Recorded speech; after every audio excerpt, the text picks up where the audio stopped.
کہ اللہ ہمیں ایمان پہ قائم و دائم رکھے اور نبی کریم صلی اللہ علیہ وسلم کا بہترین سچا اور سچا امتی بنائے رکھے۔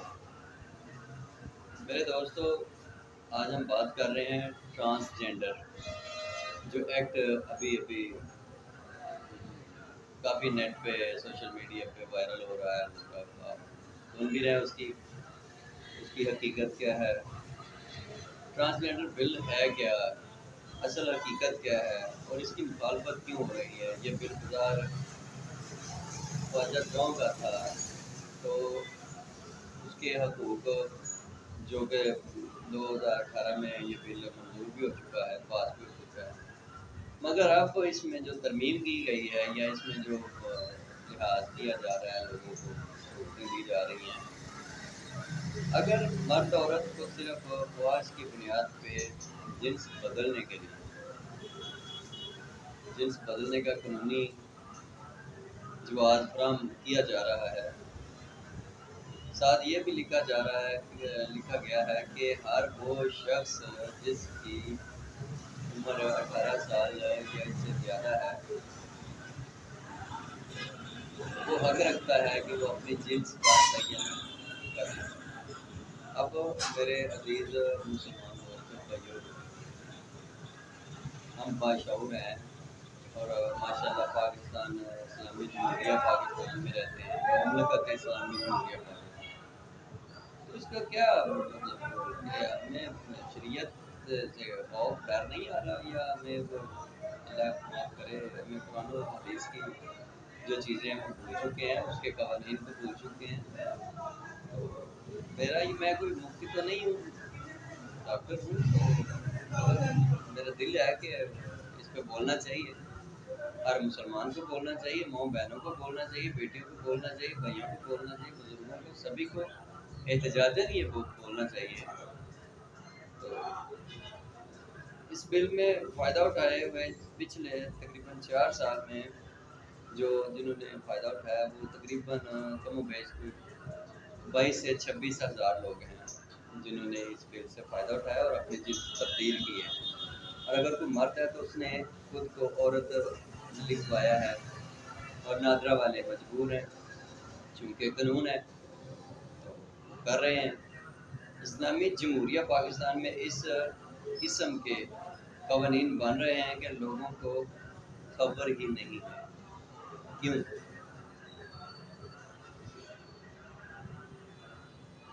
بات سن لیجیے کہ یورپ نے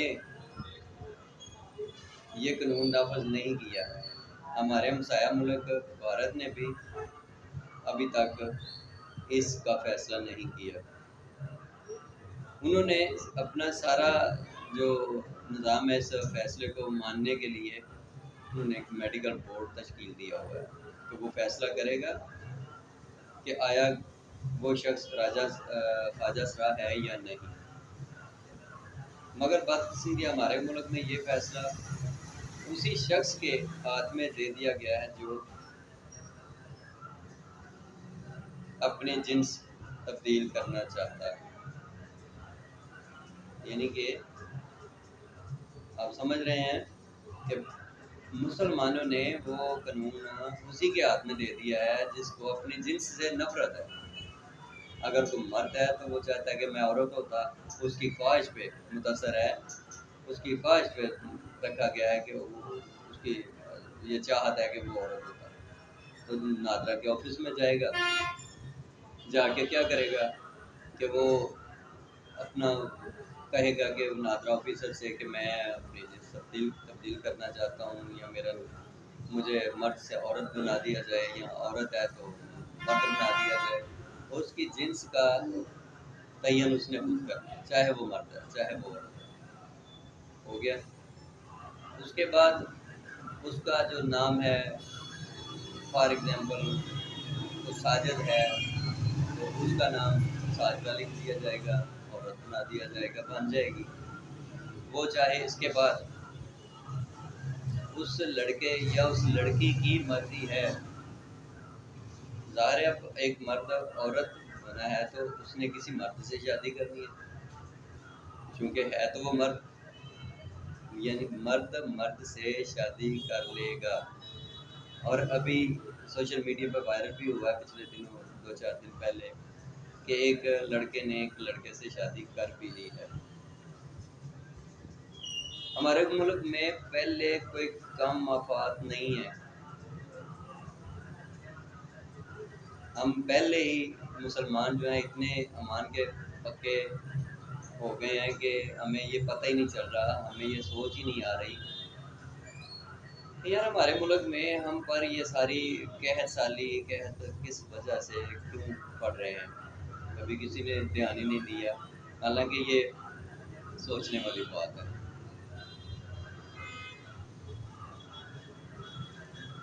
جبکہ یہ ان لوگوں کو خیال نہیں آ رہا کہ یہ تو اللہ کے نبی اور اللہ کے قرآن سے کھلی جنگ کی دعوت ہے. شریعت تو ایک بڑی پیاری سی چیز ہے. شریعت اس سے ہو سکتا ہے کہ کسی انسان کو کسی گنہگار کو معافی ہو جائے، مان لیتے ہیں. مگر جو قدرت کا قانون ہے اس میں معافی کوئی نہیں ہے. اس میں اور آپ اگر ہمارے پاس طاقت ہے تو ہاتھ سے، اگر طاقت ہم کم رکھتے ہیں زبان سے یا دل سے. اور جو پاورفل لوگ ہیں ان کے پاس تو پھر اور بھی معاملات ہیں. اس چیز کو روکنے کے لیے کیوں نہیں روکتے؟ کوئی احتجاج نہیں ہو رہا، اس پہ بات نہیں کی جا رہی. اس کے علاوہ بھی ایک مسئلہ ہے. اب وہ لڑکی جو کاغذی کارروائی کے مطابق لڑکا بن گئی ہے تو وراثت میں بھائی کے حصے کا آدھا لینے کے بجائے بھائی کے برابر حصے کی حقدار ہے. ایک تو قرآن میں اللہ کے مقرر کردہ حصوں کی خلاف ورزی، دوسری یہ کہ یہ بناوٹی لڑکا جو حقیقت میں لڑکی ہے کسی دوسری لڑکی سے شادی کرے گی. جیسا کہ مغربی دنیا میں ہم جنس آپس میں شادی کرتے ہیں. ہمیں بحیثیت مسلمان اس قانون کے خلاف آواز اٹھانی چاہیے.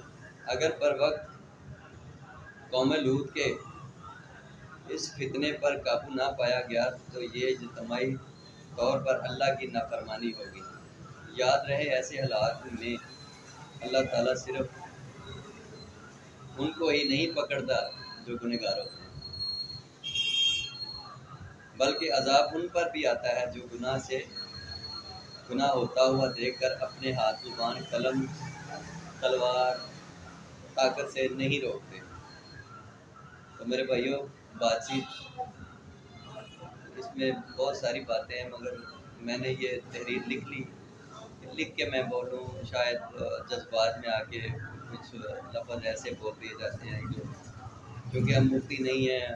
یہ ایک بڑا پیچیدہ اور حساس معاملہ ہے، تو اس لیے اگر کوئی بات آپ کو بری لگے تو اس کے لیے پیش کی معافی. تو باقی سوچیں آپ اور میں اور ہمارا معاشرہ اور ہمارا پاکستان، پوری مسلم امت کو یہ سوچنا چاہیے کہ یہ جو فیصلہ ہے یہ ٹھیک نہیں ہے، یہ غلط ہے. خواجہ سرا کے حقوق تک تو بات ٹھیک ہے، اور وہ بھی خواجہ سرا وہ جو حقیقت میں خواجہ سرا ہیں، وہ نہیں جنہوں نے ایک وعدہ اڑا ہوا ہے وہ مرد مگر وہ کام ایسے کرتے ہیں. تو یہ ان چیزوں سے روکنے والی ہونی چاہیے بات. السلام، اپنی دعاؤں میں یاد رکھیے گا، اور میری باتیں اچھی لگیں تو دوستوں میں شیئر کر دیجیے گا، اور ہمارے اس چینل کو لائک، سبسکرائب اور شیئر بھی کر دیجیے گا. شکریہ. السلام. ڈاکٹر عابد شہزاد ناز، دوسرا والا عالم شو.